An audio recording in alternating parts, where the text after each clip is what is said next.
ఈ వీడియోలో మనం భగవద్గీత అధ్యాయము 2 శ్లోకము 2ను పరిశీలిద్దాం. ఇక్కడి నుండే శ్రీకృష్ణుని దివ్య బోధన మొదలవుతుంది. తన బంధువులను చూసి దుఃఖంతో ధనుస్సును వదిలేసిన అర్జునుడిని చూసి భగవానుడు మొదటిసారిగా మాట్లాడుతాడు. మొదటగా ఈ పవిత్ర శ్లోకాన్ని భక్తితో విందాం. శ్రీ భగవానువాచ కుతస్త్వాకస్మలమిదం విషమే సముపస్థితం అనార్యజుష్టమస్వర్గ్యమకీర్తికరమర్జున. ఈ శ్లోకం అర్థమేమిటంటే శ్రీకృష్ణుడు అర్జునుడిని ప్రశ్నిస్తున్నాడు.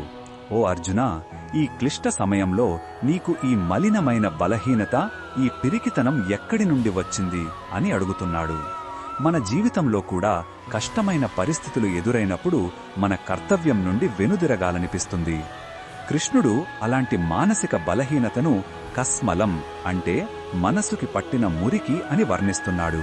కృష్ణ భగవానుడు ఈ విషయంలో మనకు ఏమి చెప్పుతున్నాడు అంటే, ఈ రకమైన నిరాశ గొప్పవారి లక్షణం కాదు. అందుకే దీనిని అనార్యజుష్టం అన్నారు. అంటే ఇది ఆర్యులకు అనగా శ్రేష్టమైన వారికి తగనిది. అంతేకాదు, ఇది అస్వర్గ్యం అంటే పుణ్యలోకాలకు దారిచూపదు, మరియు అకీర్తికరం అంటే అపకీర్తిని, అవమానాన్ని తెచ్చిపెడుతుంది అని హెచ్చరిస్తున్నాడు. కృష్ణుడు అర్జునుడిని కేవలం ఓదార్చడం లేదు, అతనిలో స్ఫూర్తిని నింపి కర్తవ్యోన్ముఖుడిని చెయ్యడానికి ప్రయత్నిస్తున్నాడు. ఈ బోధనను మన దైనందిన జీవితంలో ఎలా ఉపయోగించుకోవచ్చంటే, మనం ఏదైనా ముఖ్యమైన పనిలో ఉన్నప్పుడు లేదా ఒక పెద్ద బాధ్యతను ఎదుర్కొన్నప్పుడు భయం, సందేహం లేదా నిరాశ మనల్ని ఆవరించవచ్చు. అప్పుడు మనం ఈ శ్లోకాన్ని గుర్తు చేసుకోవాలి.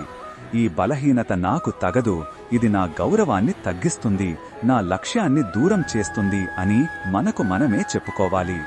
ఆ బలహీనతను ప్రశ్నించి ధైర్యాన్ని కూడగట్టుకుని మన విధులను మనం నిర్వర్తించాలి.